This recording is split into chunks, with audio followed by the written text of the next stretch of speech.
Hello and welcome to the Give Me the Remote podcast. It's episode 57 on the 24th of February 2020. I'm Sheridan and I'm joined in the pod by my co-host John. Hello everyone and good to be back after a little bit of a break. We've been slipping in our publishing schedule, but here we are working on it again. We've watched a lot of shows though. We have, so we need to start talking about them.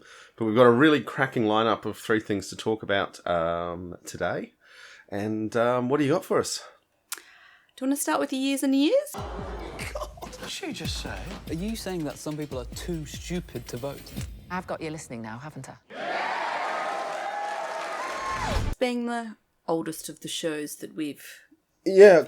quite an old one. So this first appeared in 2018, but wasn't 2019. No, it wasn't released in Australia. It was a 2018 Christmas release in the UK. Literally looking at the Wikipedia page that says episode date 14th of May 2019. Oh, okay. All right. So I thought it was a Christmas special that year. Okay. Anyway, so early 2019, early-ish, mid-2019, and then only released in Australia just before Christmas on SBS On Demand, where I believe it might still be lurking. But, it's a sleeper that we all missed. It got a lot of foreign press, though.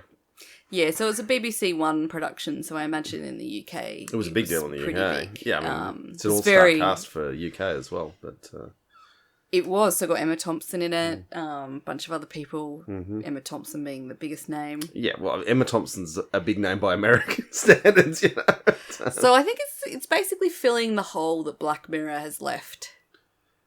Ooh, big call. Certainly some Didn't similar... say it completely filled it. Some similar play in the near future space. A bit more obviously political, though.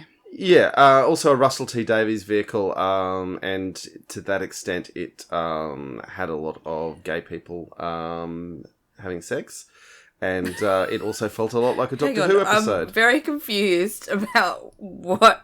Is Russell T Davies known for gay sex on screen? Didn't he do This Life? He was like the first person to ever put it on screen.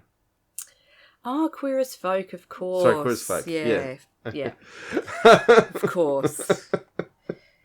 But it also feels a hell of a lot like a Doctor Who episode, which we will talk about more. But it's set in sort of the near future of Britain and trying to imagine what some things that the future could look like. And it's certainly, I found the first couple of episodes, it was really amazing the way it sort of fast-forwarded a couple of years at a time and really took you through a quite realistic and compelling future space. And that was good. And then it kind of got stuck in one era and was a bit dull after that. I think it maybe... Or less exciting, maybe. Yeah. Wasn't dull, but yeah. I really like shows that deal with the near future because, and this one does actually create a world that you can imagine living. Especially, there's a lot of use of things like Alexa and Google Home. Yep. And they're obviously a little bit more advanced, but yeah, I'm like, more and more God, pervasive, not that far away. Yeah, that's going to happen to us. That's where I think the Black Mirror element was. There was a lot of stuff in this about life getting harder and meaner, which I think it resonates a lot with me. I think I don't think I'm alone in that, and I thought that was good the way it explored what that means for a family. Family members coming and going and internal betrayals, and they're far from a perfect family, so they're quite realistic in that sense. Yeah, so I mean, basically it uses a family to really explore, I guess, what the future might look like from a as far as technology and socio-economic conditions will be in the next 20 years, which is a very big topic, but that's essentially what they do, and the family itself is quite well picked because there's a disabled person, gay person, people of colour, quite a diverse family group. So you kind of, when I first sort of thought about the concept, they could have made it really homogenous and not actually applying to a broad range of the community, but they don't do that. It's really clever. It looks like a very authentic British family circa 2020 to me. In the people that it had, and you got some members of the family who are living in council housing and getting by on unemployment benefits, and the family sort of, tolerates and makes do and tries to include them without getting mooched on too much, and you've got members of the family who are much more successful for a while, And then you've got, economic crises causing massive losses of wealth. And that's interesting stuff to see. And there's no guarantee that's not going to happen again either.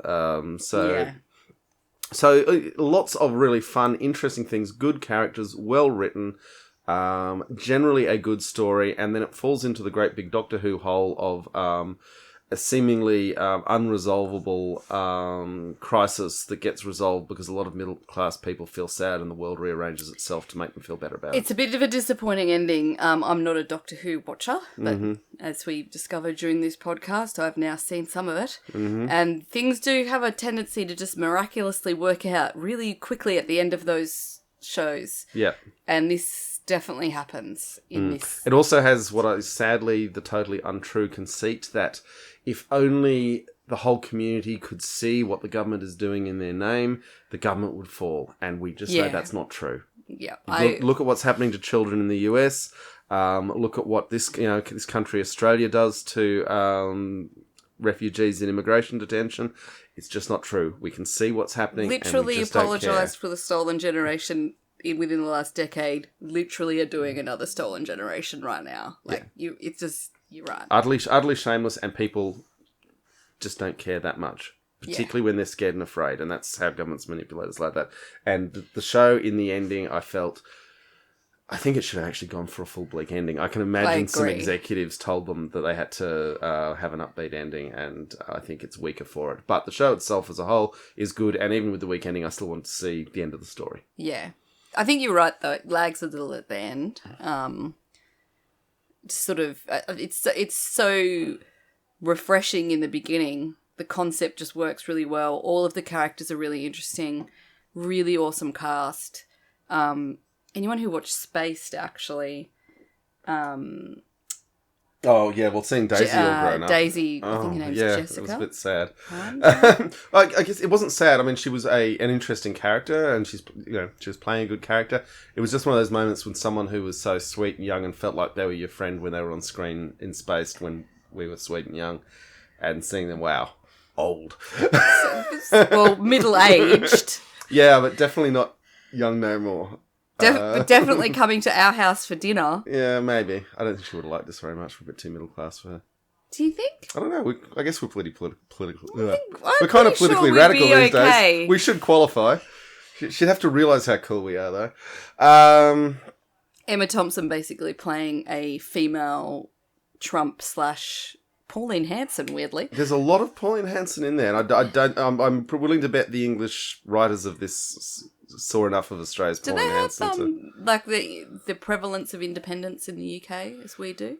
They've got a lot of minor political parties. Yeah, and particularly, obviously, the BNP, the British National Party, is a big part of the Emma Thompson thing they're going for there. But she's a bit more voice of the people rather than raging sick Heil. So that's an interesting one. But it's really interesting some of these roles Emma Thompson's doing in this twilight of her career. Because there's that movie with Mindy Kaling about a late show that in some ways... Oh, that was great. We need to review that. We need to review that as well. But that was interesting in terms of, again, Emma Thompson playing a crotchety, cantankerous, but very powerful woman. Yeah. And obviously with Emma Thompson's life experience, she's uniquely suited to such roles. Although in this one, it's more a lower class sort of character. Still reasonably privileged. Yeah, but and as they cover, more playing up the lower class accent. Late Night, I believe the film's called. Well, there you go. It was about late night television. Anyway, so yes, Emma Thompson definitely seems to be embracing the modern era of streaming television with some really interesting roles. Yeah. I think, Britain has, done well with streaming. They've maintained their industry and are actually producing... Well, the Tories have just announced they're going to gut the BBC's licence funding. But, well, I guess maybe they won't be. But, they've got a good public broadcaster. They've probably got a big enough audience that they can maintain some reasonable levels of production standard. I mean, production values have always been the weak heel of British television, although this one's certainly glossy enough, although it's mostly shot in small spaces, so it's not that hard. Well, it's so much easier now with the cameras and stuff. Yeah, and it digital. is. But one thing the British have always invested in much better than certainly in Australia is writers. And the BBC has always made sure that talented writers have another project to go to that they don't have. Yeah, well, not investing in writing is the major failing of the Australian film and TV industry. Yeah, but that requires a producer, in Britain's case, the BBC, which can say, that's a talented writer, we'll find another show for them instead of, your project's done, go to the unemployment queue. Yeah. Which is what happens in Australia. I mean, in the US, it's a very different market. It's such a bigger market that a good writer with a few runs under the belt can find another project without any trouble. Well, not always. It's bigger pond.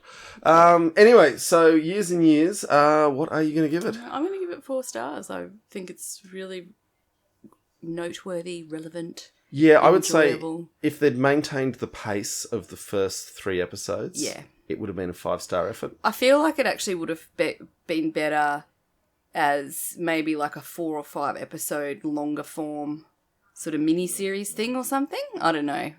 Yeah, I think they could have wound up the story at the halfway point. It would have been a much bleaker story. I really didn't. I would, if I was doing half stars, I would have deducted a half star for that ending. Yeah, right. Okay, well, yeah, 4 stars from me as well, though. Although, caveated that it's got a lot of Russell T Davies. I'm not saying he's a bad showrunner or creator of television. He's obviously extremely talented and does a lot of really good things. He has a lot of inherent flaws and weaknesses, and they're also on display here. He brings all of his strengths and all of his weaknesses. And that ending, which felt like a particularly forgettable Doctor Who episode, was really just right. Yeah, I literally hadn't looked that Russell T Davies was involved in the show until that ending. I was like, I'm willing to bet. And I was like, yep, there it is. There he is. Yeah.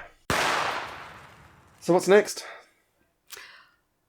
Ooh, I've forgotten the other thing we're reviewing, so we're going to review Parasite. 뭐야, 소독해? 창문 닫아. 나도 봐. 공짜로 집안에 소독도 하고.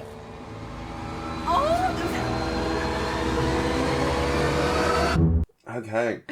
Now, Donald Trump hates this film, which has got to be good for it.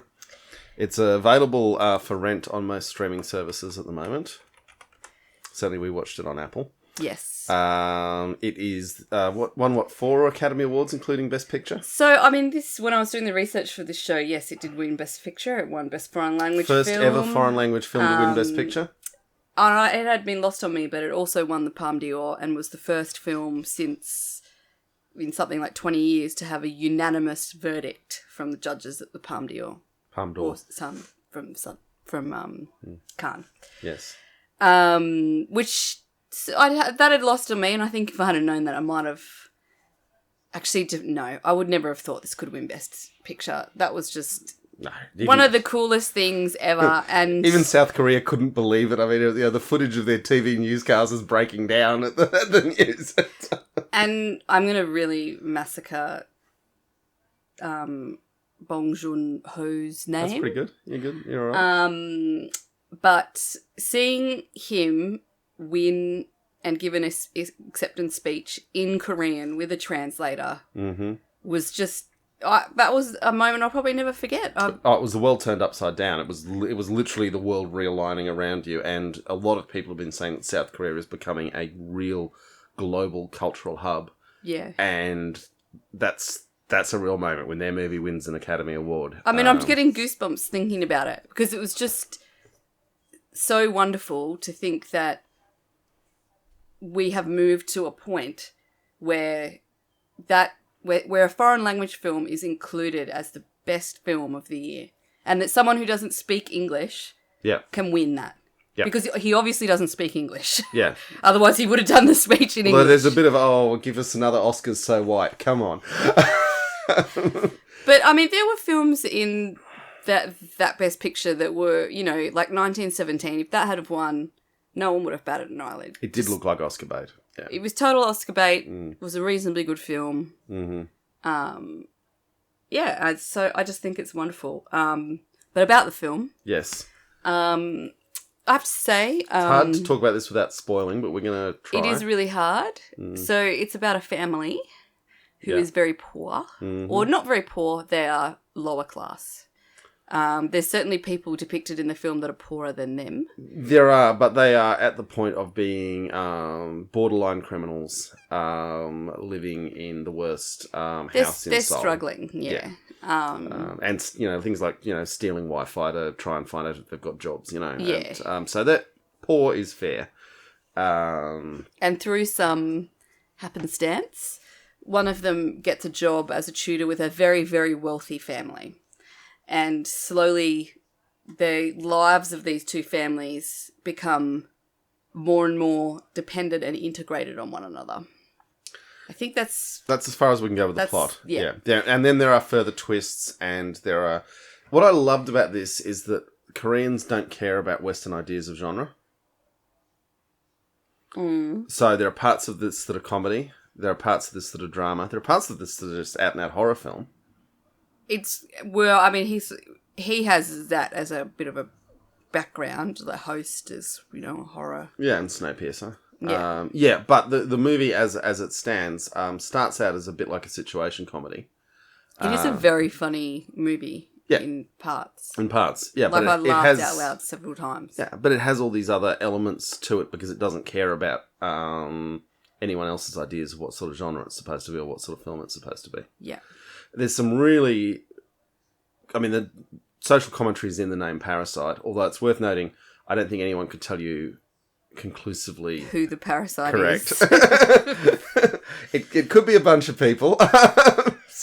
And that's part of the fun of it as well, because it's got this name and you're watching thinking, oh, who's the parasite? Who's the parasite? Yeah. And I'm sure lots of people will have ideas as to who it is, but lots of people have different ideas, and that's part of the fun of it. Some of the stuff about class and classism, and I think when it really came home was when the rich people were talking about the smell of poor people. Oh, I don't think that's spoilery to talk about that because it's isolated from the plot. But it's also, it happens extremely subtly in the narrative throughout, and you don't really realise it until the end. And then you're like, oh my God, that is just a full-on metaphor. Yeah.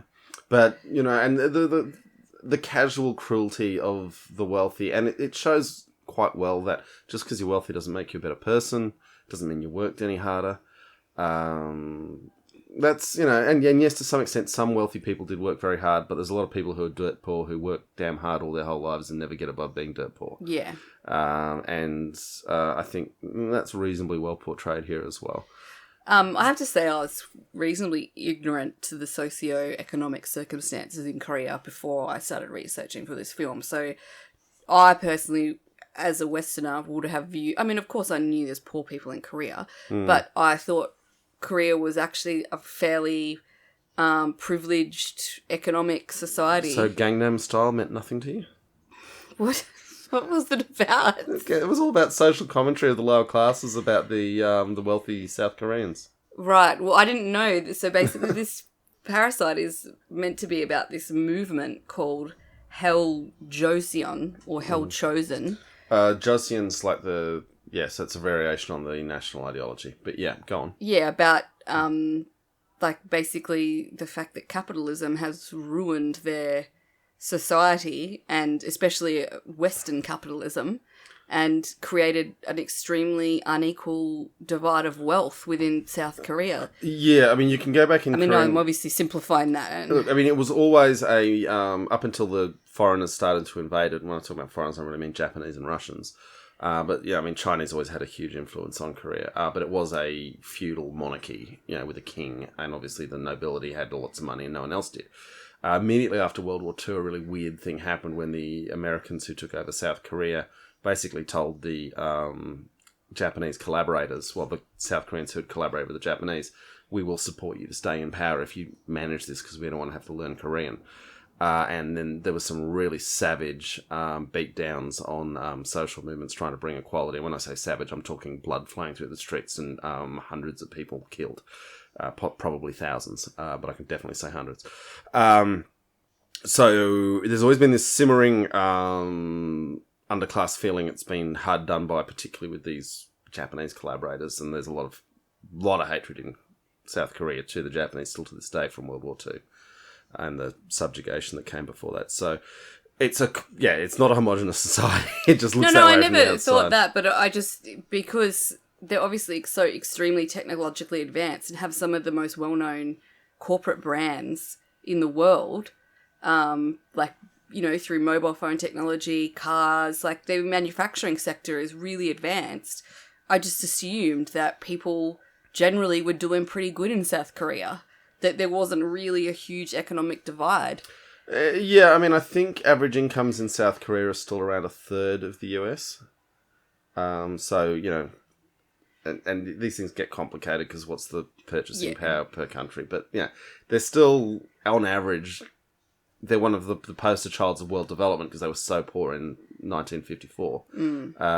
But, yeah, it's still not a gravy train. I guess what was surprising to me is that, I mean, this film is essentially, as we've already said, about class. That's its main theme.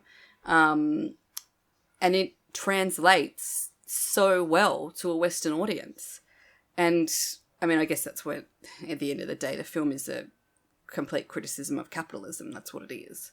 I would disagree with being criticism of capitalism because even if you didn't have capitalism, if you had some other system, it's a critique, I would say, more of inequality. Yes, in most systems that are capitalist, the inequality is caused by capitalism.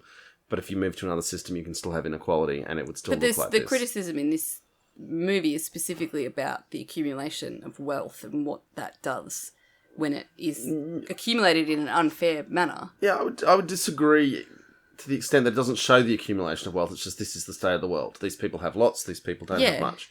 I don't think that's inherent or actually about capitalism, but I'm happy to accept that we can have different views on that. Yeah, I mean, to me, I felt it was a pretty scathing critique on capitalism and to some extent nepotism. Yeah, well, but feudal aristocracies have all the inequality and far more nepotism, and it can be just as grindingly awful on the poor. What did you think it was about then? I thought it was about inequality, and I thought it was... Well, I thought it was specifically about inequality caused by wealth. Yeah, it really depends who you think the Parasite is as well, but... there's this amazing... there is so much subtlety in this movie, and I would love to watch it again, because there's this, awesome sort of upstairs, downstairs thing going on, which is a common theme in especially Western shows about class, upstairs, downstairs, of the show, literally called Downton that. Abbey, yeah. Downton Abbey. Downton Abbey wasn't about capitalism, but yeah, go on. But it's so subtle and nuanced, and you don't really notice it until you think about it. The other thing I would say is that this movie is shot in incredibly small, confined spaces. Even in the big house, everything's in small nooks and crannies of it. It felt in a lot of ways like Reservoir Dogs in that smallness. Well, it feels you feel trapped even in this huge house. Yeah. Yeah. And there's some weird things like the son, how he's really into they call them Indians, but meaning Native Americans, cowboys and Indians. Yeah. This weird game that is about power that is kind of being played out by this kid, but it means something. Okay. It definitely does. Like, nothing in this movie is there unless it's saying something. Absolutely. Yeah. I would also say there is some silliness, there is some hand-waving, there are plot points that are not well resolved. This is not a perfect movie, and it's got to be considered to have been a relatively weak year at the Academy Awards. Oh, I would totally disagree. But I think it's a good movie. I enjoyed watching it. Oh my God. I just don't think it's perfect. This was one of the best things I've seen for a long time. Okay. What are you going to give it then? 4.5 stars. Okay, I'm giving it 5 stars. Okay. I think this movie was as close to perfect as you're going to get. I think when we watch it again, you'll see a few more plot holes than you got on the first run through. I don't care about plot holes though. but I came away from it thinking about things, and I thought about them for days afterwards. Okay. And that's good. to me the most important thing when you see a film. Yeah, absolutely. Yep. Okay. And what's next? So we're going to do Mythic Quest, Raven's Banquet. In a world of legendary heroes, one man will rise to take all of the credit. This game has something that no one else will. Me. What a little fun this was! It was. Now, I would say this is the best show ever to have such a bad name and bad promotion. So, did we watch it on Apple TV? We did. Okay, so it's on Apple TV, which are obviously churning out some content, trying to find their way. Yeah, Morning Wars was okay. For All Mankind, pretty good, but it's been a little quiet since then. So this is a show about the production company of a massively multiplayer online game called Mythic Quest. Yes, which is basically World of Warcraft. And I realised watching this that this is a subject area that has had very little attention given to it, in particular given the size of the gaming industry. Yeah, there was the web series The Guild, which in its later and less fun seasons got into a bit of the mechanics of the company making the game. But that was just a YouTube series, The Guild. I mean, I think Microsoft had it, but it was small and web only before streaming was a thing. So, yeah, extremely niche, and that was pretty much the only thing I can think of that's covered this. So Ubisoft were actually involved in the production of this show. Yeah, right. I think they were actually brought on board. So it's basically made by the people who were involved in It's Always Sunny in Philadelphia. Okay. Which is a show I didn't really get into. Was that a movie? No, it was a TV show with Danny DeVito. Yeah, right. Did you watch it? No. Well, like, it's got a pretty cult following, but I just never watched it. So the three of the main writers are on. So Rob McElhenney? Mm-hmm. McElhenney? Who also stars in this, I believe. He's the main character. Yeah. He's the main writer and creator. So he plays basically this douche bro leader of this company. And the show is just super funny and very original characters, some really interesting roles for women, a lot of playing against expectation and type, but doing it in ways that seem natural. Yep. And there are just moments where it can be phenomenally, hilariously filthy, in totally unexpected ways. And it just splits your sides, but they only drop it maybe once every 3 episodes. Because if they were trying to drop the funny like that all the time, it wouldn't work. So they pace it. It's really well paced. The episodes are just the right length. The storyline, even though not much happens. No, it's a situation comedy. Yeah. But they're super engaging and interesting. The characters do have significant development arcs, and not just one or two characters. Yeah, right. They all have significant development arcs. And it just doesn't all lag at any point in the season.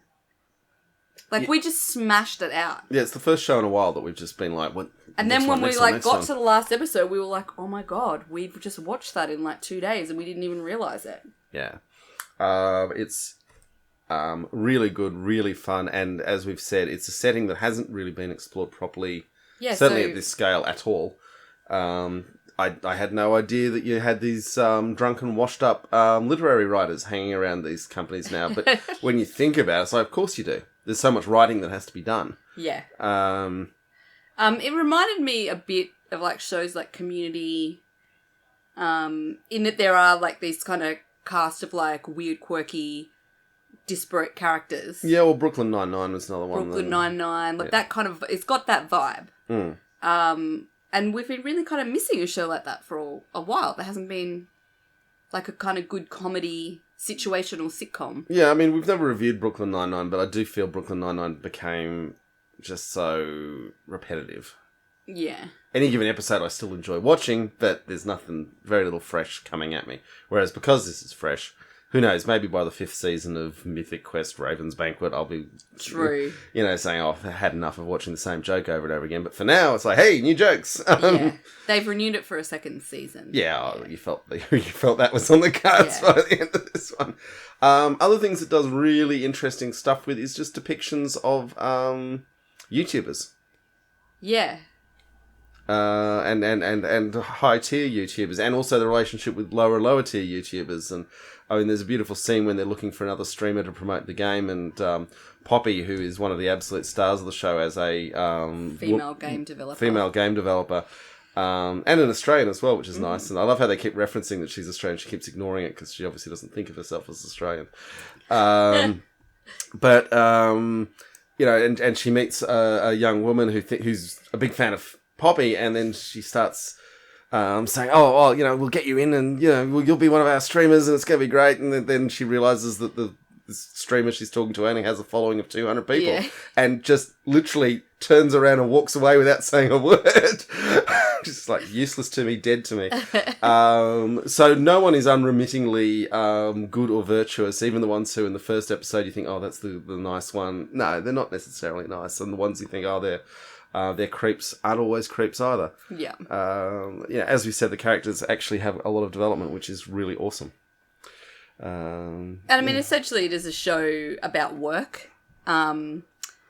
So there's quite a lot of funny situational moments just about like what it's like to be a cubicle monkey. Yeah.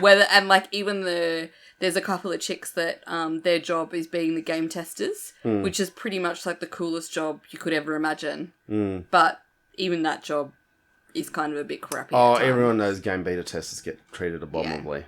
Partly because they can always find more kids who want to do it. So although as the show actually shows, a good beta tester who can document bugs in a way that's useful to the programmers is really valuable. But even then, they don't get treated with a lot of respect.